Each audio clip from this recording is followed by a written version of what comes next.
is Edith, and my Chinese name is Lai Zirong, and I am a freshman, and my number is S0441039. Okay, let's begin. Allow me to start this talk with a question to everyone. You know that all over the world, people fight for their freedom, fight for their rights. Some battle oppressive governments, others battle oppressive societies. Which battle do you think is harder? Allow me to try to answer this question in a few coming minutes. Let me take you back 2 years ago in my life. It was the bedtime of my son, Abudi. He was 5 at the time. After finishing his bedtime rituals, he looked at me and he asked a question. Mommy, are we bad people? I was shocked. Why do you say such things, Abudi? Later that day, I noticed some bruises on his face when he came from school. He wouldn't tell me what happened. He was ready to tell. Two boys hit me today in school. They told me, we saw your mom on Facebook. You and your mom should be put in jail. I've never been afraid to tell Abdi anything. I've been always a proud woman of my achievements. But those questioning eyes of my son were my moment of truth, when it all came together. You see, I'm a Saudi woman who had been put in jail for driving a car in a country where women are not supposed to drive cars. Just for giving me his car keys, my own brother was detained twice, and he was harassed to the point he had to quit his job as a geologist, leave the country with his wife and 2-year-old son. My father had to sit in a Friday sermon listening to the imam condemning women drivers and calling them prostitutes among tons of worshippers. Some of them are friends and family of my own father. I was faced with an organized defamation campaign in the local media combined with false rumors shared in family gatherings, in the streets and in schools. It all hit me. It came into focus that those kids did not mean to be rude to my son. They were just influenced by the adults around them. And it wasn't about me, and it wasn't a punishment for taking the wheel and driving a few miles. It was a punishment for daring to challenge the society's rules. But my story goes beyond this moment of truth of mine. Allow me to give you a briefing about my story.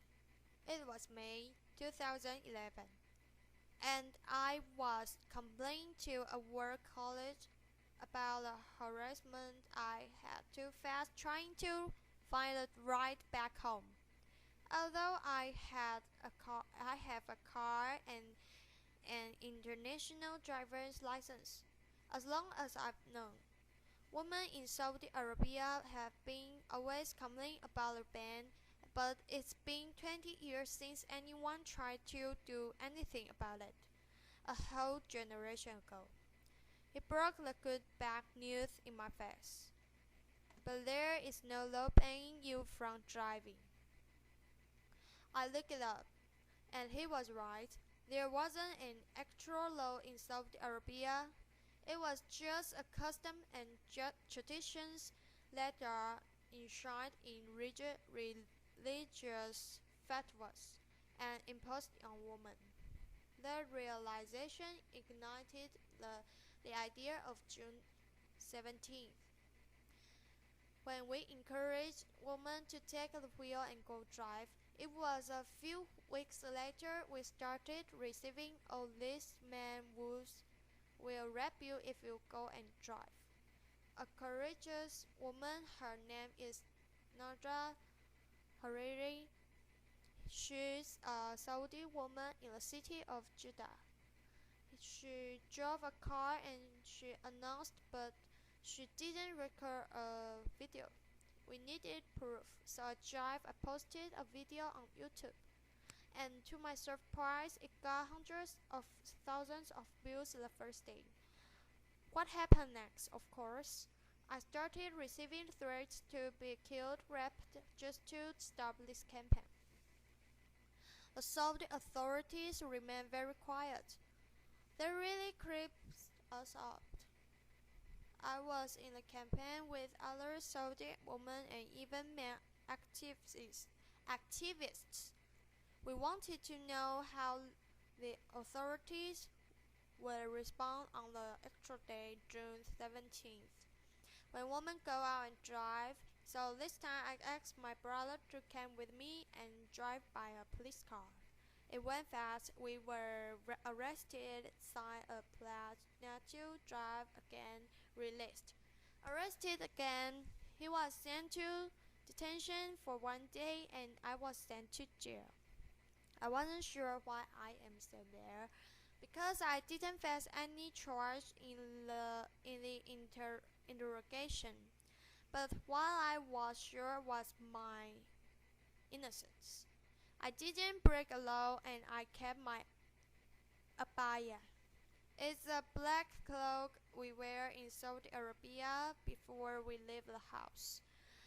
And my fellow prisoners kept asking me to take it off. But I was so sure of my innocence. I kept saying, "No, I'm leaving today." Outside the jail, the whole country went into a frenzy. Some attacking me badly, and others supportive and even collecting signatures in a petition to be sent to the king to release me. I was released after 9 days. June 17th comes. The streets were packed with police cars and religious police cars. But some hundreds brave Saudi women broke the ban and drove that day. None were arrested. We broke a taboo.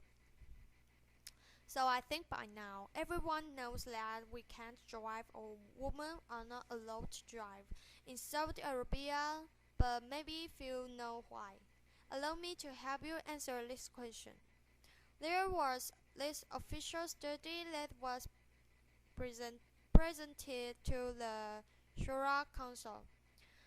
It's the consultative council appointed by the king in Saudi Arabia, and it was done by a local professor, a university professor. He claims that it's done based on a UNESCO study, and the study stats the percentage of rape, adultery, illegitimate children, even drug abuse, prostitution in countries where women drive is higher than countries where women don't drive. I know I was like this. I was shocked. I was like, we are the last country in the world where women don't drive. So if you look at a map of the world, that only leaves two countries. Saudi Arabia and the other society is the rest of the world. We started a hashtag on Twitter marking the study, and it made headlines around the world. And only then we realized it's so empowering to mock your oppressor. It strips it away of its strongest weapon, fear. This system is based on conservative traditions and customs that deal with women as if they are inferior and they need a guardian to protect them. So they need to take permission from this guardian, whether verbal or written, all their lives. We are minors until the day we die, and it becomes worse when it's enshrined in religious fatwas based on wrong interpretation of the Sharia law or the religious laws. What's worse, when they become codified as laws in the system, and when women themselves believe in their inferiority and they even find those who try to question these rules.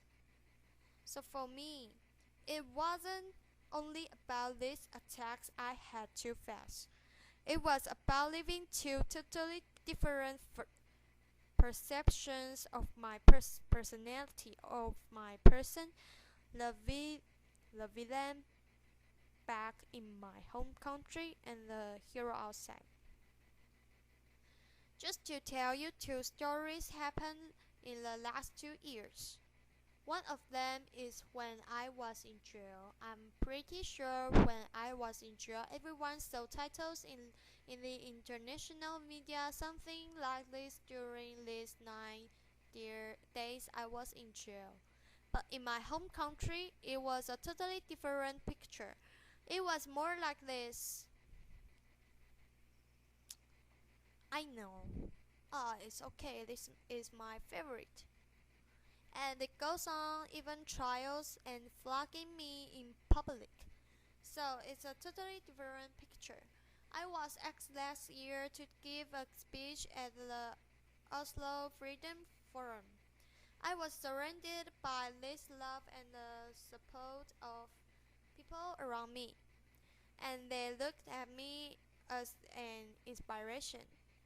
At the same time, I flew back to my home country. They hated the speech so much. The way they called it a betrayal to the Saudi country and the Saudi people. And they even started a hashtag called Oslo Traitor on Twitter. Some 10,000 tweets were written in that hashtag, while the upside hashtag Oslo Hero, there was like a handful of tweets written. They even started a poll.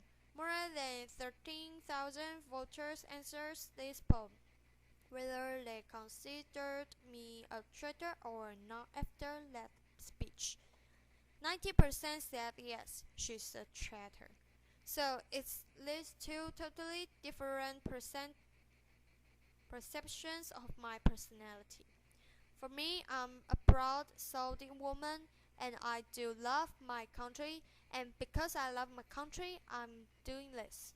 Because I believe a society will not be free if the women of that society are not free. Thank you, thank you, thank you, thank you, thank you, thank you. But you learn lessons from these things that happen to you. I learned to be always there. The first thing I got out of jail, of course, after I took a shower, I went online. I opened my Twitter account and my Facebook page. And I've been always very respectful to those people who are opinion to me. I will listen to what they say, and I will never defend myself with the words only. I will use actions. When they said I should withdraw from the campaign, I filed the first lawsuit against the General Directorate of the Traffic Police for not issuing me a driver's license. There are a lot of people also very big support, like those 3,000 people who signed the petition to release me. We sent a petition to the Shura Council in favor of lif- lifting the ban of Saudi women, and there were like 3,500 citizens who believed in that, and they signed the petition. There were people like that. I just showed some examples who are amazing, who are believing in women's rights in Saudi Arabia and trying, and they are also facing a lot of hate because of speaking up and voicing their views. Saudi Arabia today is taking small steps toward enhancing women's rights. The Shura Council that's appointed by the king, by royal decree of King Abdullah. Last year there were 30 women assigned to that council, like 20%. 20% of the council. The same time, finally, the council, after rejecting our petition 4 times for women driving, they finally accepted it last February. After being sent to jail or sentenced lashing or sent to a trial, the spokesperson of the traffic police said we will only issue traffic violation for women drivers. The Grand Mufti, who is the head of the religious establishment in Saudi Arabia, he said, it's not recommended for women to drive. It used to be haram, forbidden by the previous Grand Mufti. So for me, it's not about only these small steps, it's about women themselves. A friend once asked me, she said, so when do you think this woman driving will happen? I told her, only if women start asking when and take action to make it now.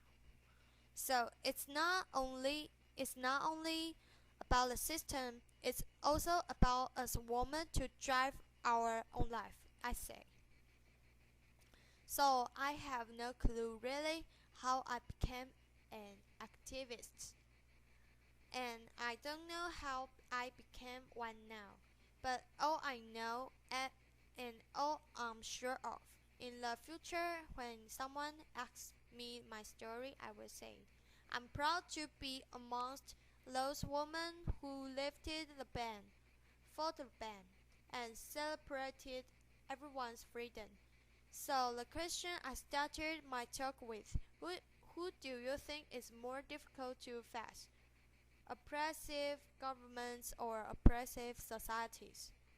I hope you I hope you find clues to answer that from my speech. Thank you, everyone.